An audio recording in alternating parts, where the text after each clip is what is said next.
Hi hello welcome back to ஜெரிக்கி kitchen. Idli தோசைக்கு பதிலாக புதுசாக இந்த மாதிரி ஒரு தடவை செஞ்சு பாருங்கள். அது ரொம்ப டேஸ்ட்டாக இருக்கும், ரொம்ப ஈஸியாக செஞ்சிடலாம், ரொம்ப ஹெல்த்தியானது கூட. நான் அதுக்காக 1 கப் அளவு ஜவ்வரிசியை ஒரு 1.5 கப் அளவு தண்ணி ஊற்றி ராத்திரி ஊற வச்சுருங்க. இல்லை ஒரு 4லேருந்து 5 மணி நேரம் நல்லா ஊற வச்சுக்கோங்க.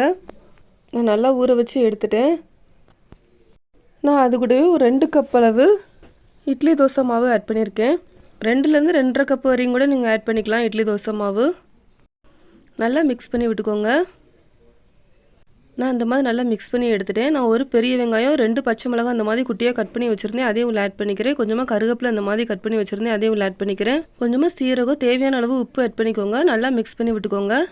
நான் தோசை மாவுக்கு ஃபஸ்ட்டே உப்பு ஆட் பண்ணியிருந்தேன், அதனால் அந்த ஜவ்வரிசிக்கு மட்டும் தேவையான அளவு உப்பு ஆட் பண்ணிக்கிறேன். நல்லா மிக்ஸ் பண்ணி விட்டுக்கோங்க. கடைசியாக கொஞ்சமாக கொத்தமல்லி தழை இந்த மாதிரி நல்லா கட் பண்ணி அதையும் உள்ள ஆட் பண்ணி நல்லா மிக்ஸ் பண்ணி எடுத்துக்கோங்க. ஒரு பேன் எடுத்துக்கோங்க. பேனில் இந்த மாதிரி மாவு ஊற்றி நல்லா இந்த மாதிரி பரப்பி விட்டுக்கோங்க. ஒரு மூடி போட்டு கொஞ்சம் நல்லா வேக வச்சுக்கோங்க. ஜவ்வரிசிங்கிறனால கொஞ்சம் டைம் எடுத்து தான் கொஞ்சம் வேகும். ஒரு பக்கம் வந்ததுக்கு அப்புறமா திருப்பி போட்டு இன்னொரு பக்கமும் கொஞ்சம் நல்லா வேக வச்சுக்கோங்க. தேவைப்பட்டால் நீங்கள் மேலே கூட கொஞ்சம் எண்ணெய் ஊற்றிக்கலாம். ஒரு பக்கம் வந்ததுக்கு அப்புறமா திருப்பி போட்டு இன்னொரு பக்கமும் கொஞ்சம் நல்லா வேக வச்சுக்கோங்க. 2 பக்கமும் நல்லா வெந்ததுக்கு அப்புறமா அதை பிளேட்டுக்கு மாற்றிக்கோங்க. எப்போவும் ஒரே மாதிரி இட்லி தோசை சாப்பிட்றதுக்கு பதிலாக ஒரு தடவை இந்த மாதிரி ஹெல்த்தியாக இந்த மாதிரி சாப்பிட்டு பாருங்கள். நான் 2 பக்கமும் நல்லா வெந்ததுக்கு அப்புறமா அதை பிளேட்டுக்கு மாற்றிக்கிறேன்.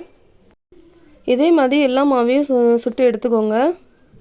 ஒரு பக்கம் வந்ததுக்கு அப்புறமா திருப்பி போட்டு இன்னொரு பக்கமும் நல்லா வேக வச்சுக்கோங்க. இதே ரெசிபியை நீங்கள் தோசை கல்லில் கூட சுட்டு எடுத்துக்கலாம்.